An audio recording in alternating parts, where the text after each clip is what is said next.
Doctor Mohammad ইউনূসের স্বজনপ্রীতির সবচেয়ে বড় example হচ্ছে স্বাস্থ্য উপদেষ্টা।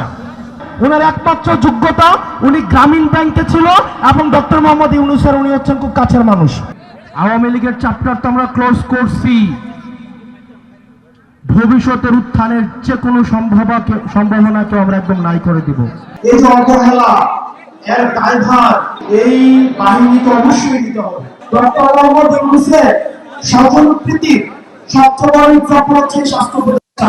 এই স্বাস্থ্য উপদেষ্টার অনীতিবিলম্বে এই জনগণের যে টাকা পয়সা উনি বেতন দিছে সেগুলো রাষ্ট্রভাগ কুষাগারে জমা দিয়ে কোনো অনীতিবিলম্বে পদত্যাগ করা উচিত। এই স্বাস্থ্য উপদেষ্টা হয়ে আমরা কি করব? এবং দুঃখজনক বিষয়, উনি নিজে চিকিৎসা করাইতে সিঙ্গাপুর যায়। উনি চিকিৎসা করাইতে নিজে সিঙ্গাপুর যায়।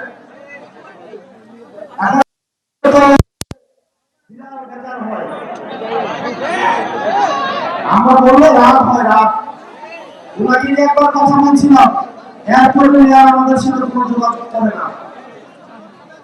এই স্বাস্থ্য উপদেষ্টার অনীতিবিলম্বে এই জনগণের যে টাকা পয়সা উনি বেতন দিছে সেগুলো রাষ্ট্রভাগ কুষাগারে জমা দিয়ে কোনো অনীতিবিলম্বে পদত্যাগ করা উচিত।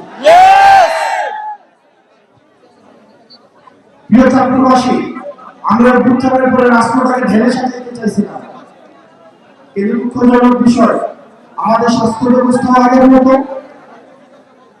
আমাদের আইনশৃঙ্খলা ব্যবস্থা আগের মতো।